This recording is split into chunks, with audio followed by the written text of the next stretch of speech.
NASA preparing to launch its first crewed mission to the moon in more than 50 years after weeks of delay. Artemis II will lift off from the Kennedy Space Center on April 1st. That's Thursday morning Singapore time, marking a key step in a new era of space exploration. And beyond preparing for a future lunar landing, the mission also carries major geopolitical significance.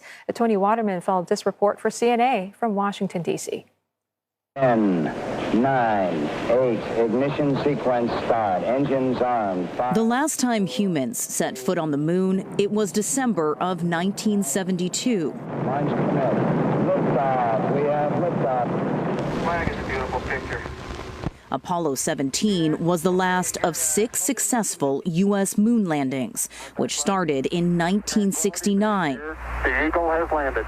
At the height of the Cold War space race between the United States and the former USSR. That's one small step for man, one giant leap for mankind. This is the Apollo 11 command module. So This is the original. This is the original from that first lunar landing mission in 1969. Teasel Muir-Harmony is the curator of the Apollo collection at the Smithsonian Air and Space Museum in Washington.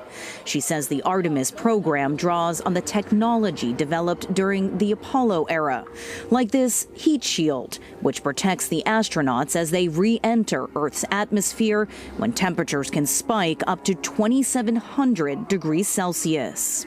Why is it taking so long for the U.S. to get back to the moon? So it's primarily political will, actually. So it's really expensive, and it takes a whole lot of continued interest and support. Inside the capsule this time will be 3 Americans and a Canadian. During their 10-day mission, they'll be testing every critical system needed to eventually put boots back on the lunar surface. I'm the commander for the Artemis II mission to the moon. To the moon. To the moon. To the moon.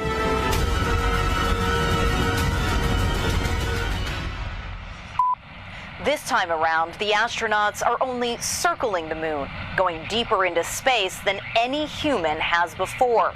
More than 400,000 kilometers from Earth. And while this mission will pave the way for a future lunar landing, the ultimate goal is to learn how to use the moon as a launching pad to much bigger ambitions, to eventually go to other planets like Mars, the next frontier in space exploration and competition. Ahead of the Artemis II launch, NASA unveiled an ambitious $20 billion plan to build a permanent base on the moon. China and Russia are chasing the same goal. Who succeeds will largely depend on who can access the moon's large deposits of ice, an estimated 600 billion kilograms found in the permanently shadowed North and South poles. China first retrieved samples in 2020 and says it's developed a novel way to convert lunar soil into large quantities of water. Water has a number of different uses beyond just being able to drink it. It's a very good radiation shield. And of course, so you can split that water using sunlight into fuel. So you can basically decompose it into hydrogen and oxygen. That's rocket fuel. The ability to refuel a rocket on the moon essentially transforms it into a petrol station, drastically reducing launch costs and enabling more ambitious deep space missions. There's a lot of economic potential both on the moon and Mars. You can mine minerals on each of those places. Each will probably end up being major tourist sites, maybe more for the ultra-wealthy than for average people. The World Economic Forum expects the space economy to be worth $1.8 trillion by 2035, driven by satellite launches and nascent space mining. That kind of money has piqued the interest of the private sector, led by companies like Jeff Bezos's Blue Origin and Elon Musk's SpaceX. I mean, the private space companies have dramatically cut launch costs because we now have reusable rockets, which we did not have before. So there's a lot of innovation that has come out of the private companies. But then private companies sometimes cut corners. So the $64,000 question is, can you actually spend less money but still achieve the objectives that you have? We don't really know the answer to that. The risks are high, but so too are the stakes.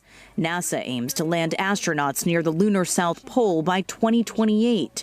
China is targeting a crewed landing by 2030, leaving little room for delays in the modern-day race for space superiority.